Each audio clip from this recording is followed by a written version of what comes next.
আসসালামু আলাইকুম। আজকের এই অসম্ভব সুন্দর রেসিপিটার নাম হচ্ছে বেলের মোরব্বা। বানানো যেরকম সহজ, খেতে অসম্ভব মজার। রেসিপিটা বানানোর জন্য আমাদেরকে কাঁচা বেল সংগ্রহ করতে হবে। এখানে গাছে অনেক রকম সাইজের বেল আমরা দেখতে পাচ্ছি, তবে আমি এখানে মাঝারি সাইজের যে বেল সেই টাইপের একটা বেল এবং তার চাইতে ছোট আরেকটা বেল কালেক্ট করে নিয়েছি। এই বেলগুলো একটু ছোট হলেই কাটতে সুবিধা হয়, কারণ যত বেশি বড় হবে সেই বেল কাটা কিন্তু অনেক বেশি কষ্টকর হয়ে যাবে। এই বেলগুলোকে আমি একটু মোটা মোটা করে বটি দিয়ে টুকরো করে নিয়েছি। দেখতে পাচ্ছ তোমরা, মাঝারি সাইজের বেল হওয়ার কারণে কিন্তু আমি এটা সহজেই কাটতে পেরেছি। বেল যত পরিপক্ক হবে কাটতে কিন্তু ততই বেশি কষ্ট হবে। এই জন্য চেষ্টা করবে একটু কচি বেল নেওয়ার জন্য, তাহলে কষ কম হবে, কাটতেও অনেক বেশি আরাম হবে, খেতেও ভালো লাগবে, তিতা তিতা লাগবে না। এবার বেলগুলোকে আমি ছিলে নিয়েছি। এইভাবে টুকরা করার পর ছেলাটা আমার জন্য অনেক বেশি সহজ হয়ে গিয়েছিল। প্রত্যেকটা বেল থেকে আমি বিচিগুলো ফেলে দিয়েছি। এই যে দেখতে পাচ্ছ খোসা, এই খোসাটা আলাদা করা খুবই সহজ হয়ে গিয়েছিল এভাবে টুকরো করে নেওয়ার ফলে, এবং বেলটাও কিন্তু তুলনামূলকভাবে কিছুটা নরম ছিল, এবং এই বেলটা যেন সেদ্ধ তাড়াতাড়ি হয়ে যায় এজন্য আমি একটু কেচে নিয়েছি। এভাবে করে স্কোর করে নেওয়াতে বেলটা সুন্দর মতো সব জায়গা সমানভাবে একই সাথে সেদ্ধ হয়ে যাবে। এবার এই বেলটাকে আমি 2-3 ঘন্টার জন্য পানিতে ভিজিয়ে রাখলাম। 2-3 ঘন্টা পর একটা প্যানে কিছুটা গরম পানি বসিয়ে দিয়েছি। এবার এই পানিতে সেই বেলগুলো ছেড়ে দিচ্ছি। আমরা বেলটা ঢাকনা দিয়ে এখানে প্রায় 10 মিনিটের মতো সেদ্ধ করে নিব। যাদের বেল একটু প্রাপ্তবয়স্ক বেশি হবে, যেটা একটু শক্ত থাকবে, সেটা সেদ্ধ হতে কিন্তু বেশি দেরি হবে। আমি এখানে যে বেলটা ব্যবহার করেছি এটা কচি থাকার ফলে মাত্র 10 মিনিটেই খুব সুন্দর মতো সেদ্ধ হয়ে গেছে। আমি 10 মিনিট পর দেখাচ্ছি কেমন সেদ্ধ হয়েছে।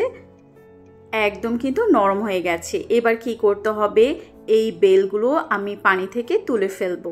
এখানে একটা টিপস শেয়ার করতে চাচ্ছি, সেটা হচ্ছে বেল এখানে আমার মোট 300 গ্রাম পরিমাণ আছে, এর জন্য আমি এখন 300 গ্রাম পরিমাণ চিনি ব্যবহার করব।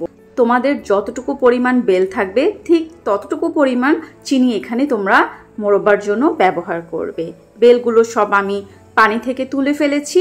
এবার একটা প্যানে আমি এখানে দিয়ে দিলাম 300 গ্রাম পরিমাণ চিনি, এবং এই চিনিটা ডিজলভ হওয়ার জন্য আমি এখানে ব্যবহার করব প্রায় হাফ কাপের চাইতে আর একটু বেশি পরিমাণ পানি, এবং এই পানিটা গরম হওয়ার সাথে সাথে এখানে আমি বেলটা দিয়ে দিব, এবং চুলার আঁচটা এই পর্যায়ে মিডিয়াম টু হাই হিটে থাকবে।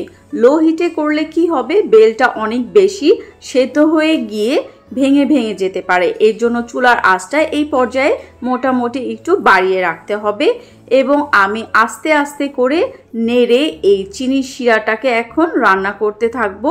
এই রেসিপিটা রান্না করতে কিন্তু খুব বেশি সময় লাগে না। প্রায় 15 মিনিট রান্না করার পর এই রকম হয়েছে বেলের মোরব্বার চেহারাটা। দেখো কি সুন্দর অরেঞ্জ কালার চলে এসেছে। এই পর্যায়ে আমি কি করছি, আবারও আলতোভাবে প্রত্যেকটা বেল উল্টে দিচ্ছি। আমি এখানে কোনো গরম মশলা ব্যবহার করিনি, কারণ আমরা যখন বেলের শরবত খাই তখনই কিন্তু দেখতে পাই কি অসাধারণ স্মেল আছে। সো অন্য রকমের মশলা দিয়ে এই স্মেলটা দূর করার কোনো মানেই হয় না, তাই না? একদম অথেন্টিক ফ্লেভারটা টেস্ট করার জন্য আমি এখানে এক্সট্রা কোনো মশলা দেইনি। বেলের মোরব্বা প্রায় হয়ে এসেছে। চিনির ঘনত্বটা কেমন হবে সেটার উপর ডিপেন্ড করে কখন আমরা মোরব্বাটা নামাবো। এই পর্যায়ে আমি দেখিয়ে দিচ্ছি শিরাটা কিন্তু এখনো ঘন হয়নি, আর একটু রান্না হবে।